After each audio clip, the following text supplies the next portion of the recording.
Hare Krishna, Krishna Krishna, Hare Hare, Hare Ram, Ram Ram, Hare Hare.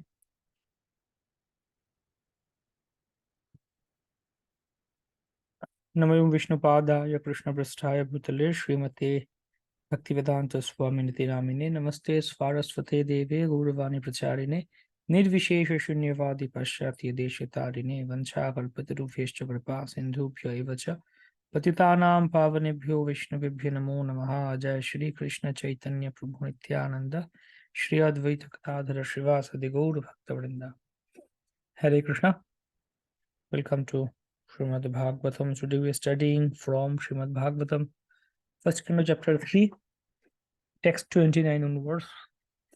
Till now we have studied till text 28, which talks about, in last class we studied text 28, the emperor verse of Srimad Bhagavatam, the most important verse of Srimad Bhagavatam, we can say, the emperor verse, Paribhasha Sutra, Mahachakravarti, which establishes Krishna is the Supreme Personality of Godhead, and being Janmashtami approaching now, so we studied Krishna is the Supreme Personality of Godhead. It's amazing. The right time.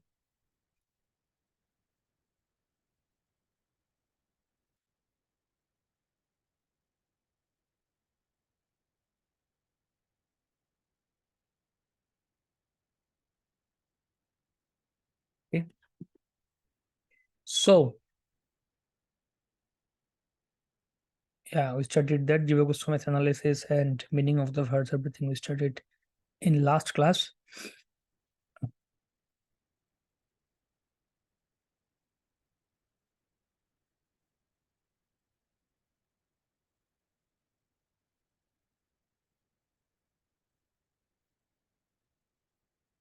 Okay, now the Falashruti comes here.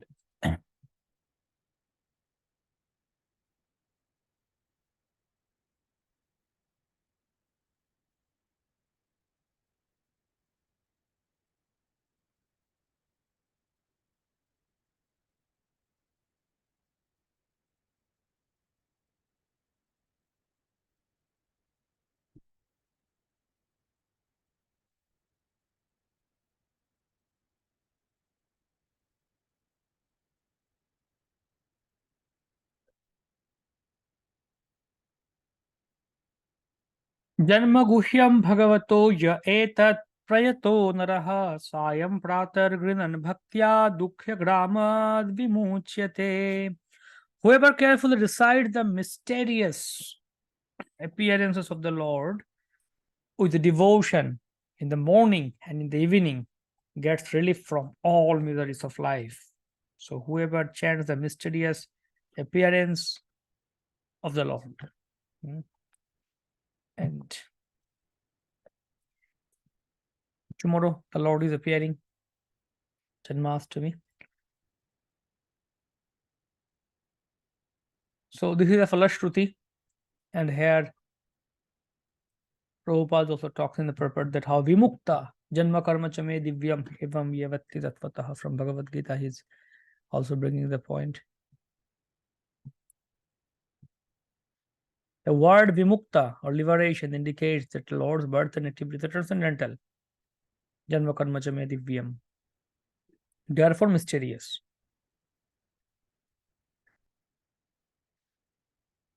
They are mysterious, and only by those who carefully try to go deep into the method of spiritual devotion is the mystery discovered for them.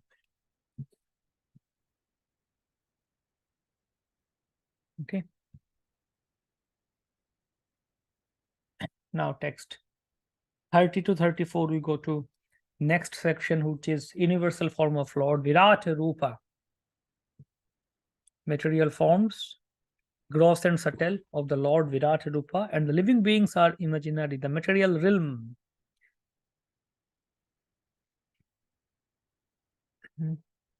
एतद् रूपं भगवतो ह्यरूपस्य चिदात्मनः मायागुणैर्विरचितं महदादिभिरात्मनि. The conception of the Virat universal form of the Lord as appearing in the material world is imaginary. It is to enable the less intelligent and neophytes to adjust to the idea of the Lord having form. But factually, the Lord has no material form. The Lord has no material form. Hmm? Lord has no material form, and material world is imaginary. It's like it's an imagination. Why imagination, and why? What is the need for such imagination? We'll see that here. It's mainly for neophytes, those who cannot focus their mind in a practical, beautiful form of Lord. For them, because they think anything which has a form is material. Or in this world, the reason, the cause for all the problems is there are a variety of forms. Ram looks like that, Shyam looks like that. Hmm. Max looks like that, James looks like that. He looks like that, he looks better than me, she looks better than me. So comparison, competition. If what if everybody would look same? The same, everybody would look same. That just all. Then there would not be any cosmetic industry or anything. It would look same, that's all. No movies, nothing, everything is same. So this world would not function. So because there are variety of forms, variety of names, forms, attributes, qualities, that's why there are varieties, and that's why there are problems also in this world. That's why they think that because there are varieties of forms in material world, we don't need forms in spiritual world, but there are no forms in spiritual world. That's their conception, that's their idea.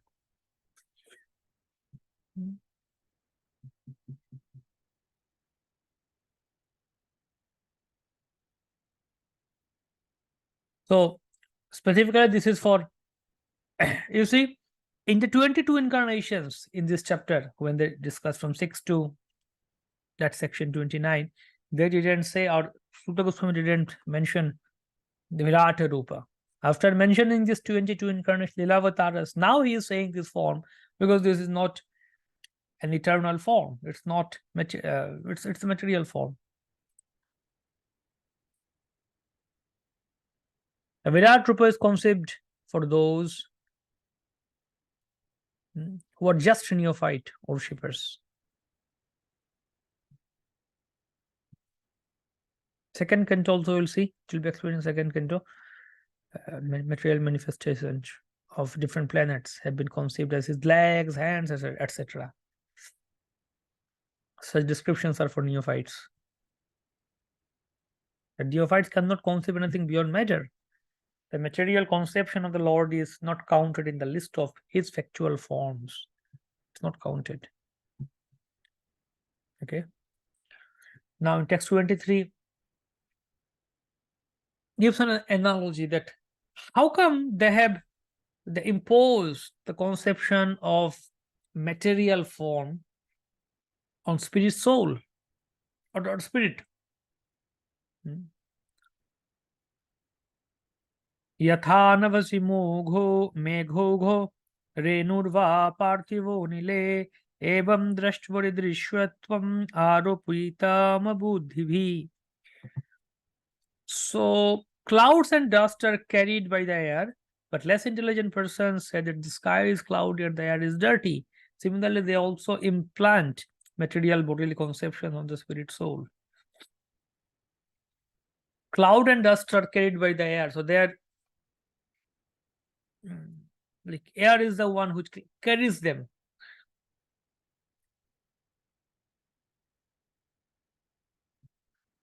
But people will think the sky is cloudy or air is dirty. Similarly, they also implant material bodily conception on spirit soul.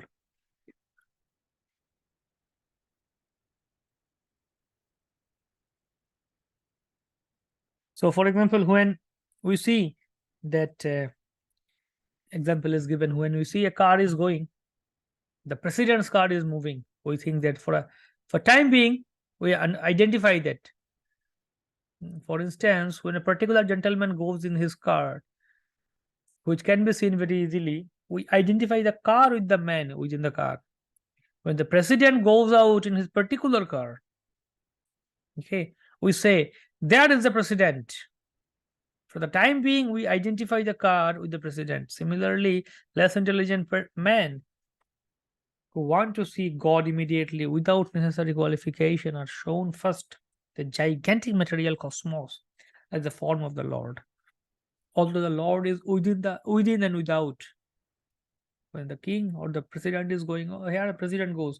We don't see the president inside sitting. It's black glass, black thing, everything. But from outside, we say here is the president who goes.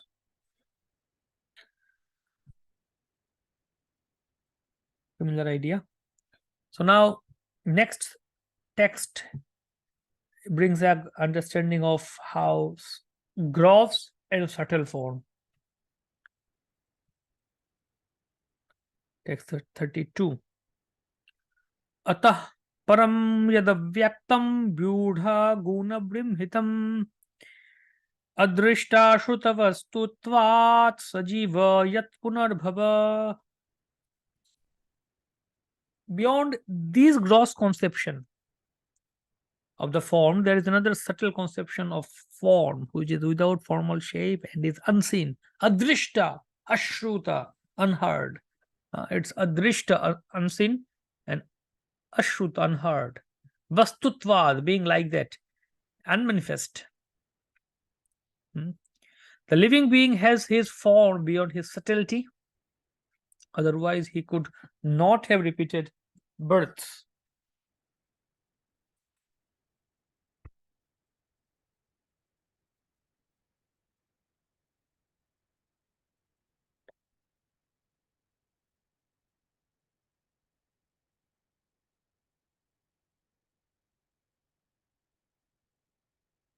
So that particular form of Lord is not seen, not heard, and it's unmanifest.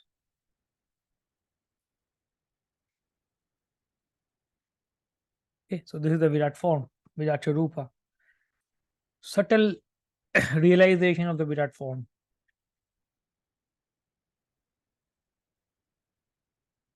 The living being has a spiritual form beyond this gross material or subtle psychic existence. The gross body and psychic manifest functions cease to act as soon as the living being leaves the visible gross body. So gross body and the subtle thing. In fact, we say that the living being has gone away because he is unseen and unheard. Someone dies, so the living being has gone away. Is unseen or unheard. The conclusion is that the Lord is eternally existent in his transcendental form, which is neither gross nor subtle like that of the living beings. His body is never to be compared to the gross and subtle bodies of the living being. So Lord is transcendental, but people have the implant that material idea on him.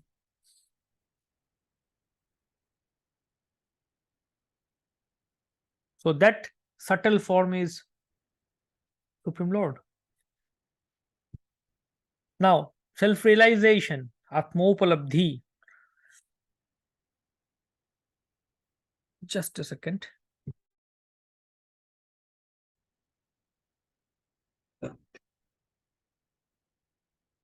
यत्रे मे सद सद्रूपे प्रतिषिद्धे स्वसंविदा अविद्यायात्मनि कृते इति तद ब्रह्म दर्शनम. Whenever a person experiences by self-realization that both the gross and subtle bodies have nothing to do with the pure self, at that time he sees himself as well as the Lord. Atma Upalabdhi, at the time he sees himself as well as the Lord. When he experiences by self-realization, he can see himself and the Lord. So Prabhupada gives title here that the Supreme Lord and the Jiva both are transcendental, Chinmaya. So in the table of content you see of Bhagavatam, printed Bhagavatam, in the beginning you find Prabhupada gives the title. And also in the title he gives here that self-realizing means seeing the Lord. So what's the difference between self-realization and material illusion that's described here?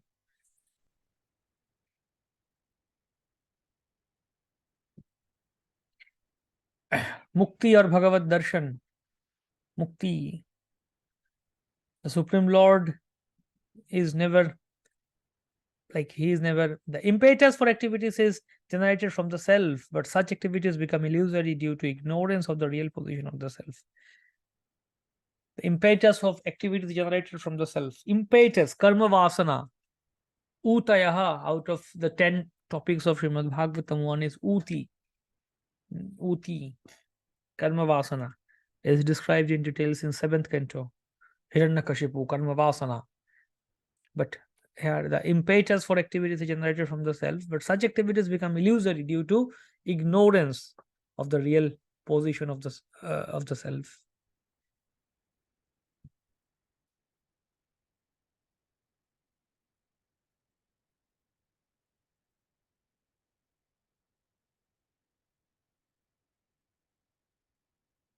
And self-realization means subtle and gross. Self-realization means one is not much interested in the needs of subtle and gross body. Rather, he is more careful. He is careless about subtle and gross body, but he is more careful about activities of soul. That's called self-realization. Jivan Mukta. Therefore, a man who is engaged in the activities of the self is called Jivan Mukta, or liberated person, even in the conditional state existence.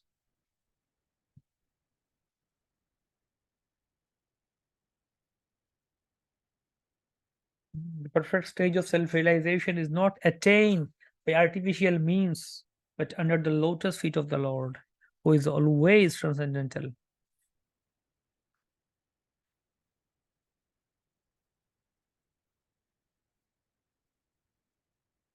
All this is executed by the Lord through either his external potency or directly by the eternal potency. All these is executed by the Lord.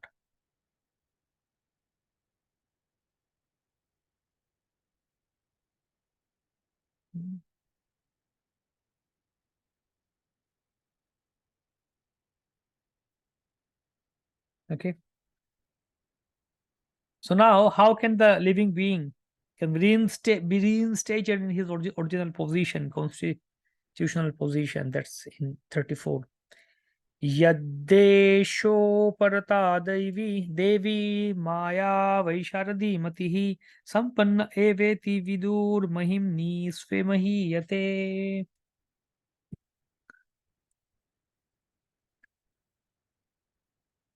One note is there. The gross and subtle bodies of the jiva are both material and rest on the spiritual soul. Both material. Similarly, the gross universe and the subtle universe form are material and rest on the Lord. The subtle forms are different from the gross forms and are invisible. The subtle forms are different from the gross forms and are invisible. Both the jiva and the Lord are transcendental to these material, gross, and subtle forms. A similar idea is found in 2.10.34 to 35. So we have gross body, which is constituted of earth, ether, fire, water, air. Gross and subtle body is mind, intelligence, and ego. These three. So our gross and subtle body rest on our spiritual soul. Similarly, this gross and subtle universe rest on Supreme Lord. Now, realizing Brahman constitutional position in text 34.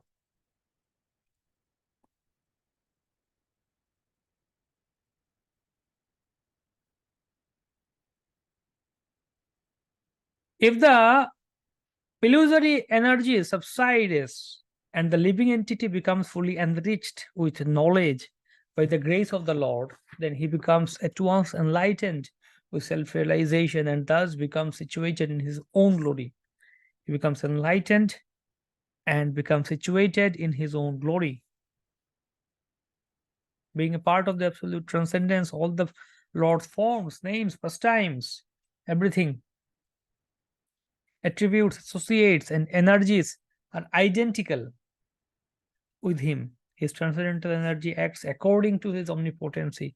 The same energy acts as his external internal and marginal energies, and by his omnipotency he can perform anything and everything through the agency of any of the above energies. So analogy is given here that example of electrical energy is very appropriate in this connection. Example is given here that the expert electrician can utilize the electrical energy for both heating and cooling, and by adjustment only. Similarly, the external energy, which now bewilders a living being into continuation of birth and death, is turned into internal potency by the will of the Lord to lead the living being to eternal life. When a living being is thus graced by the Lord, he is placed in his proper constitutional position to enjoy eternal spiritual life.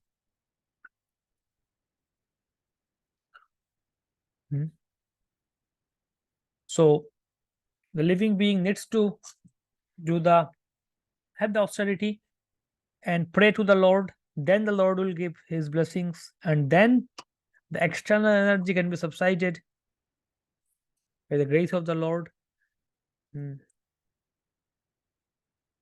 then that same energy helps a living being in spiritual progress. By his grace, the external energy which is employed in illusioning those living beings who want to have it subsides the will of the Lord in terms of repentance and penance for the conditioned soul. The same energy subsides and helps him.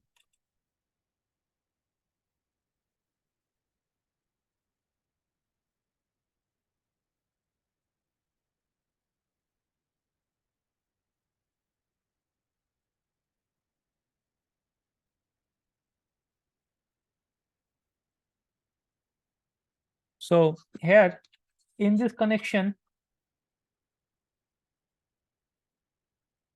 Srila Bhakti Siddhanta Saraswati Thakur said in Chaitanya Charitamrita. We'll just have a look into that. Chaitanya Charitamrita, yeah, amazing. I just opened the book and exactly that same thing came. What a concept. Immediately gave me the same thing. It talks about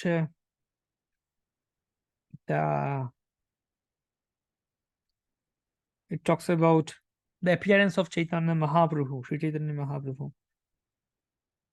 Paya manusha janmo jana shune gaura guno hena janma tara vyartha hoilo. And then Sri Chaitanya Nityananda Acharya Advaita Chandra Swarup Rupa Raghunath Das ইহা সবার চরণ শিরে বন্দি নিজধন জন্ম দিলা গাইল Krishnadas. So Krishnadas Kaviraj Goswami is saying that Sri Chaitanya Mahaprabhu, Nityananda Prabhu, Advaita Acharya Prabhu, Swarup Damodar Goswami, Raghunath Das Goswami, Rupa Goswami, I take all of their lotus feet and place them on my head and worship their lotus feet as my own wealth property. These are my own wealth property. Janmodila Gailo Krishna Das.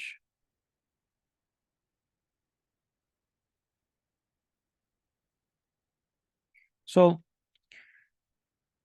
in this purport, commentary of Bhakti Siddhanta Saraswati Thakur is wonderfully, beautifully, he's explaining that Mahaprabhu, Nityananda, Advaita, Damodar, Rupa Raghunath Goswami,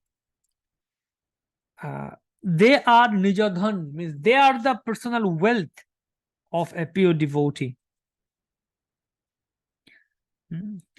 A materialist has his wealthy person, he might have crores, billions of dollars or billions of $1 billion worth property he might have.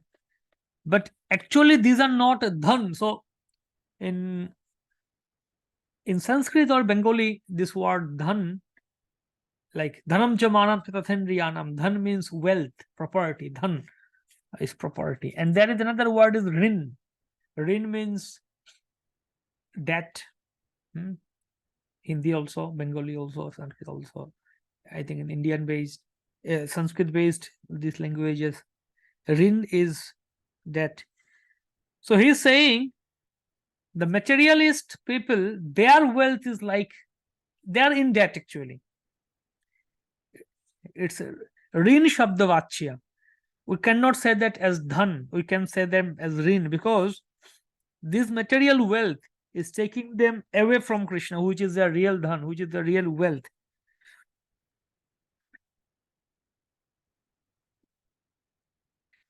They think it is wealth, dhan, but just a second, I'll just open this.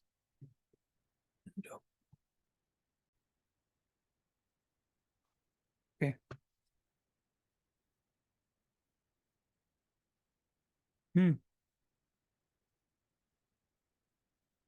So that's the point, that for materialists, what is considered as dhan or wealth, for spiritualists, they consider that as the rin.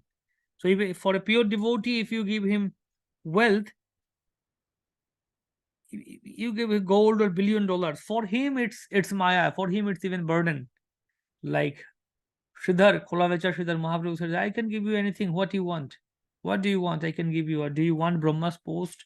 Or do you want uh, sovereignty over entire or 14 planetary systems? Do you want the post of Brahma or Indra? Do you want liberation? He said, no, why are you making my life more troublesome? I don't need all these things. These things will make my life rather more disturbing. I don't need this.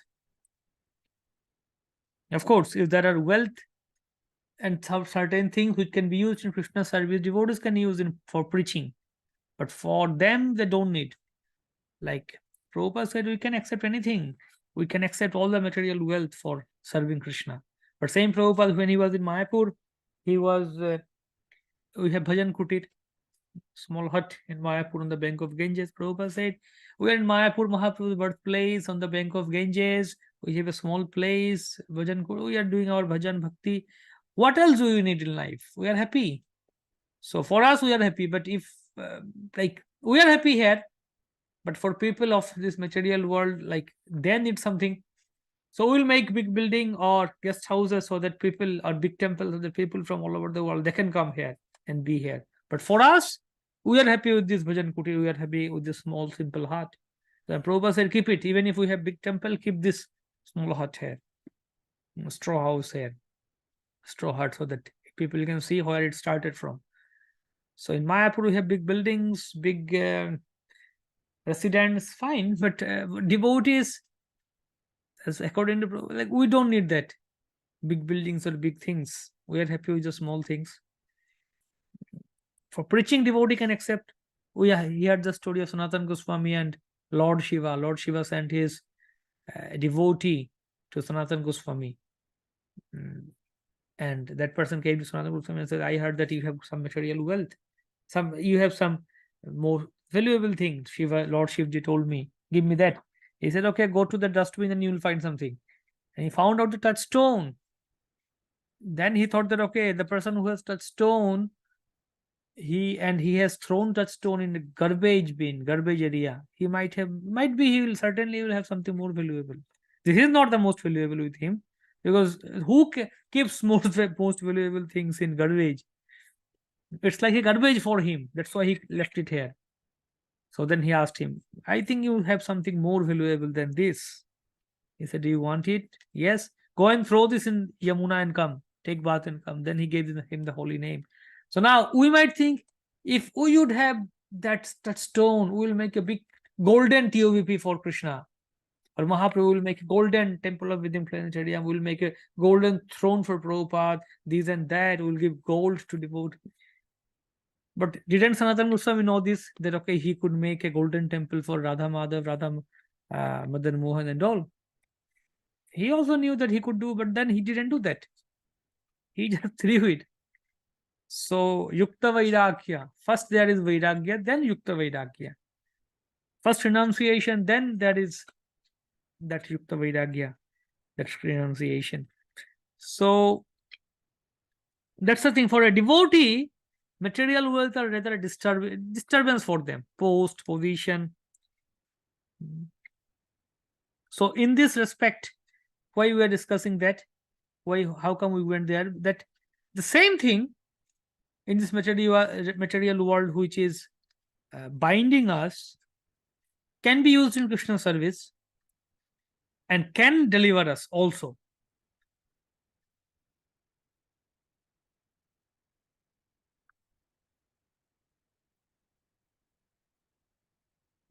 can deliver us also.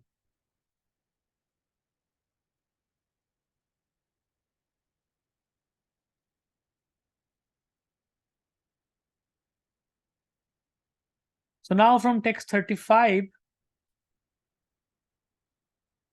to 39, describing and understanding the Lord. Describing the Lord, how to describe the Lord? 35.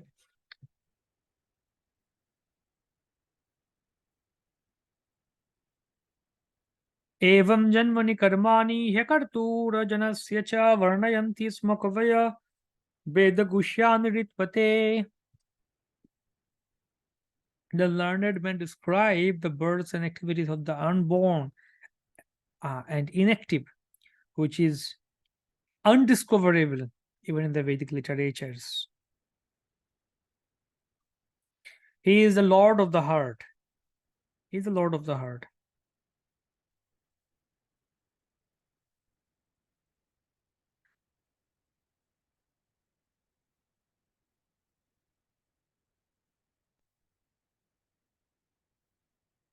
Okay.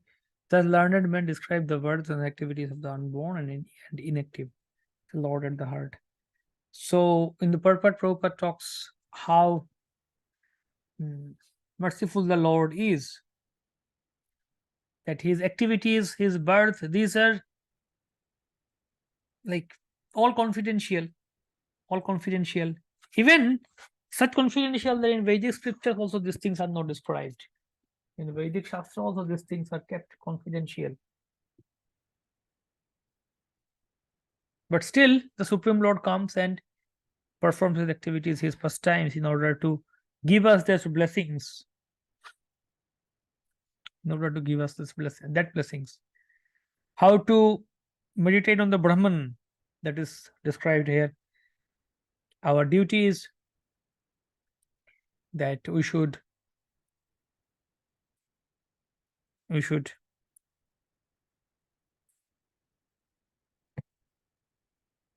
Brahman Dhyan.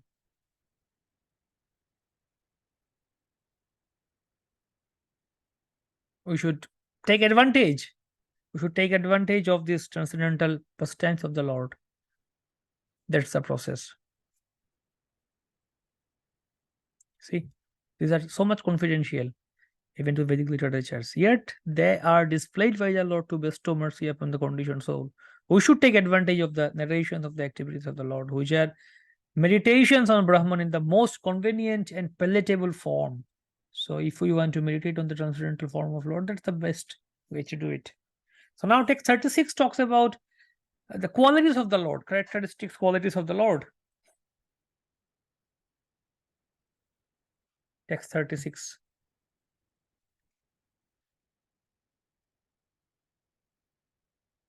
Sava idam vishwamamogho lilaha srijatyavatyatina sajjatesmin bhuteshu chantarhita atmatantra sharvargikam jigrati sharguneshaha.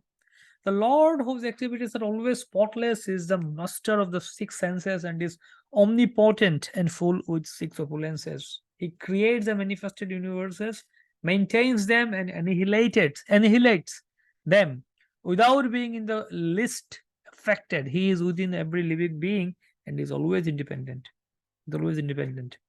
He creates the manifested universes, maintains them, and annihilates them without being in the least affected. So he's spotless, master of six senses, omnipotent, full of six opulences. He creates, annihilates, and creates, maintains, and annihilates them without being affected, without being least affected. That's another thing. And always independent, within every living being and always independent. So different qualities of Lord. 7 points. Amogha Lilaha. Nothing is Amogha. What means Amogha Lilaha? He is called Amogha Lila, which indicates that there is nothing lamentable in his creation. Nothing lamentable in his creation. Everything is transcendental. Those who create disturbance in his creation are themselves disturbed. He is transcendental to all material afflictions because he is full with all six opulences, namely wealth, power, fame, beauty, knowledge, and renunciation, and thus he is the master of the senses. The relationship between creation and the creator.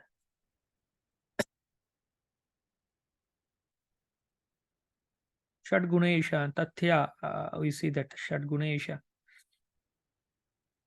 6 qualities of Lord.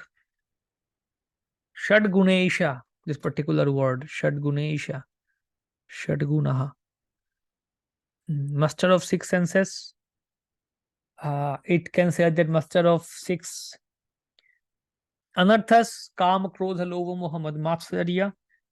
It also, in these things comes in commentary of Bhakti Siddhanta Saraswati Thakur. He said Shadgunesha means master of 6 anarthas also. And he's also beyond the 6 things, Rupa, Rasa, Gandha, Shabda, Sparsha, and Chinta. Touch, form, smell, taste,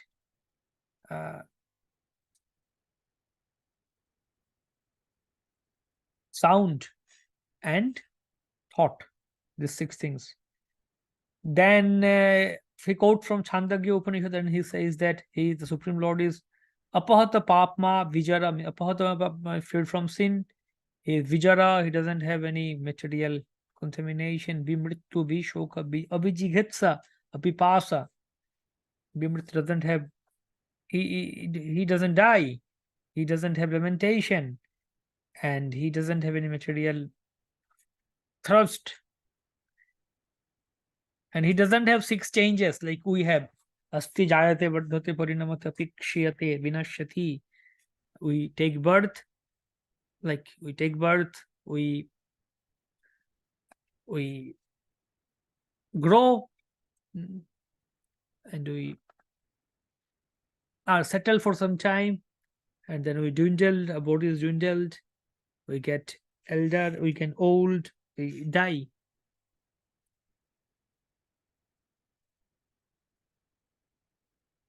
And again, Aishwarya Virya, the things, all opulence, all wealth, all beauty, all fame, all renunciation. He is the Lord of all these things. So now, how to know the Lord? Who can know Lord? That's in text 37. Who can understand the Supreme Lord?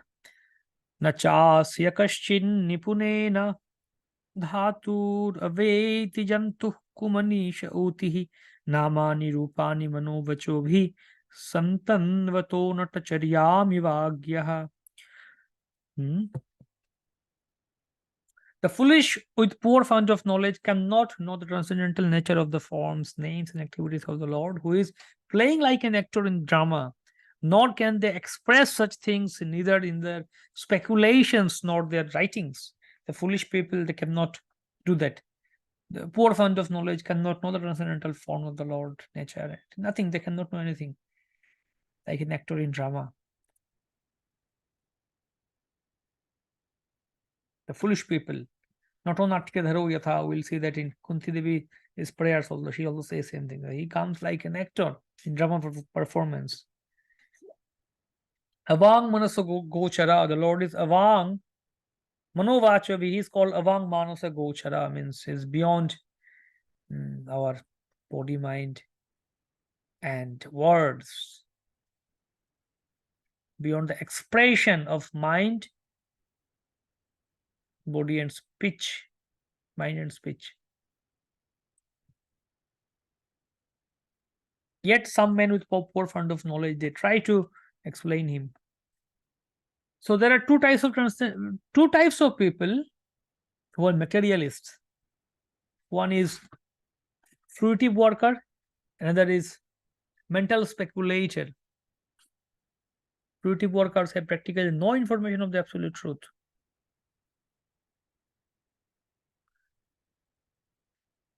And the mental speculators, after being frustrated in fruitive activities, turn their faces toward the absolute truth and try to know him by mental speculation.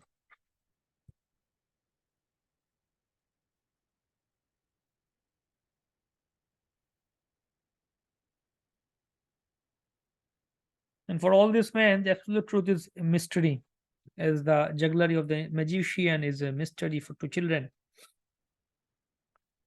So, how to know Lord?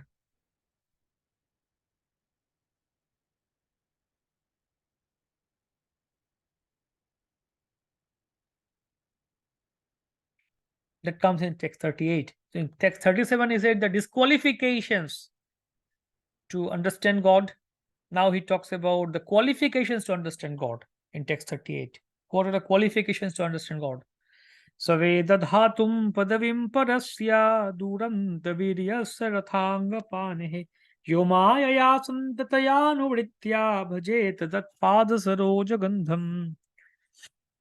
So only those who rendered unreserved, uninterrupted, favorable service unto the lotus feet of Krishna. See?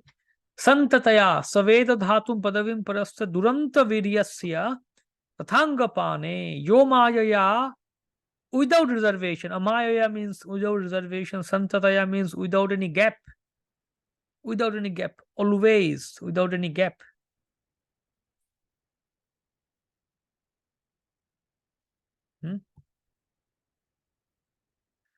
Anuvritya and favorably.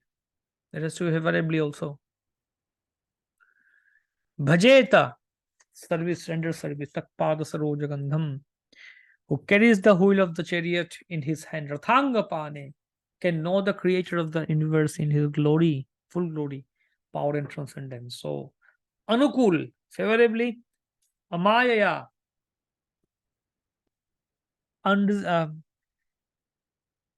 amayaya is without reservation, ahaituki, it's ahaituki also. And santataya is apratihata. Anukul, ahaituki and apratihata, three things. Again, 1.2.7 what we studied. See that 1 to 7. 1 to 6. Savaipum samparo dharma yato bhakti radoksha haitukya pratihata yatma suprasidati. Haitukya na pratihata.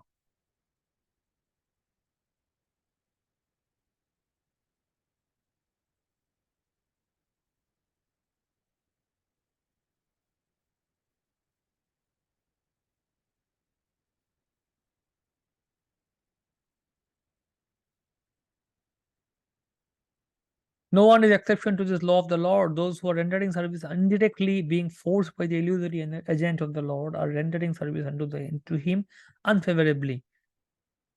So those who are materialistics, they are serving Lord indirectly, unfavorably. But devotees are doing favorably. Such favorable servitors are devotees of Lord. Now, text 39, last verse of this section, talks about how by asking questions in relation with Supreme Lord, one can get transcendental love of Godhead. Asking questions, inquiring from Supreme Lord.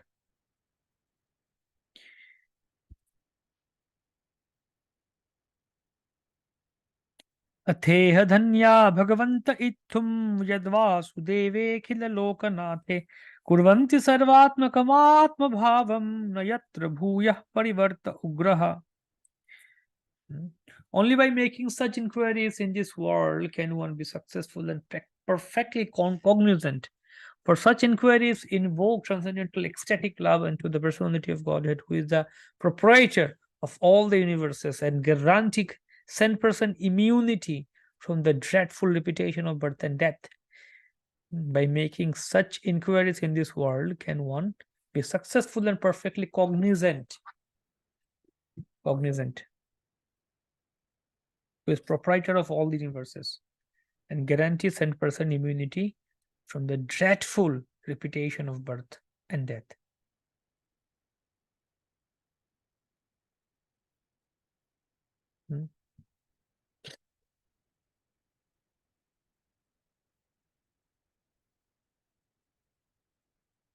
Bhagavan is Sarvagya.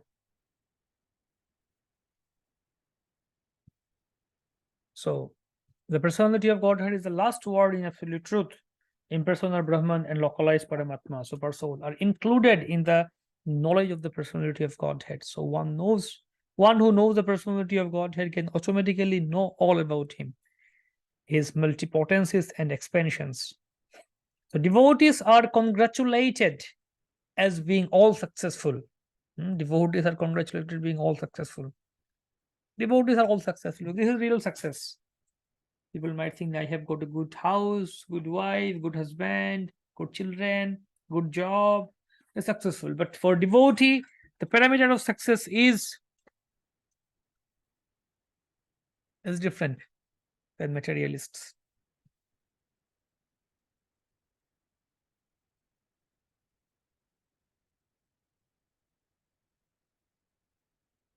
Okay.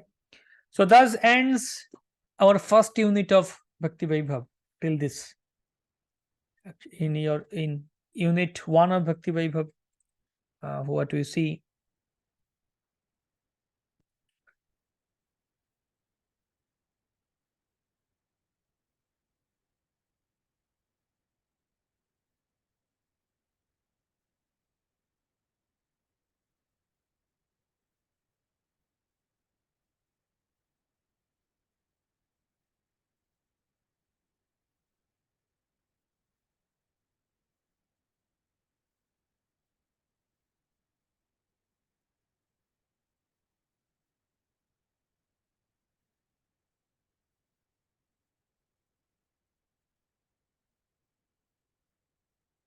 the second,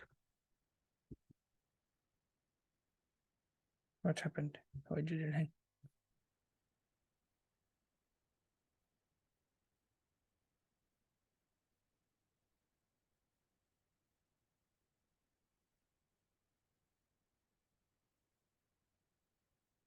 Yeah. So that's unit 1. Canto 1, preface to 1.3.39. So actually we took quite slowly unit 1. From unit 2 we'll speed it up. Unit 2 starts from 1.3.40, who talks about this is introduction to Bhagavatam, first unit. So we took a bit slowly.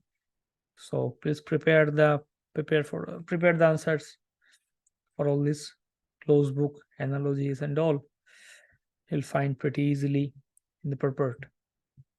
We discussed most of them, and other things you will find in the purport. Analogies, try to understand them, meaning of them. Questions by the sages. Yeah, so this is about, you see, what we discussed in this chapter. Krishna is a Swayam Prakasha. He is Swayam Rupa, then Vaibhava Prakash and Prabhava Prakash, Tadekatma Rupa and Vilasa and Swamsha. Vilash, Murti Vilash forms are there. Lilavataras, Purushavatas, Gunavataras, Shaktavesh Avataras, Manvantar Avataras, Yugavataras, Vibhuti and Avatara of Lord, like Indra, Agni, these are Vibhuti of Lord. Avatar of Lord are like 4 Kumaras, Narada, Brahma, they're avatars of Lord. Vaibhava Vilas. Canto 2, Divinity and Divine Service. Chapter 2 and chapter 3. Okay, for open book, yeah, now comes the open book assessment questions. So it's pretty easy, like Bhakti Shastri only. How you wrote for Bhakti Shastri open book. Same way you write Bhakti Vaibhava also open book. 6 to 800 words. You write any one. You can write any one. You say 2, but you write any one, no issue. Out of this 5. We have, as per the minimum criteria of education ministry, Bhakti Shastri, Bhakti Vaibhava. If you write only one, it's fine. So 24 units, we have 24 units in Bhakti Vaibhava, 1 to 6 cantos. We write 24 essays. So choose any one and write them. So now in unit 2, we start from text 41, 340 to 1711. Narada's instructions to Vesu, this similar theme. We'll continue them after Janmashtami, and we We'll go pretty fast. But now the storylines will start mostly stories, episodes, and pastimes of Lord. So we'll go faster. First three chapters are really important. Went slowly. Then now we'll go faster.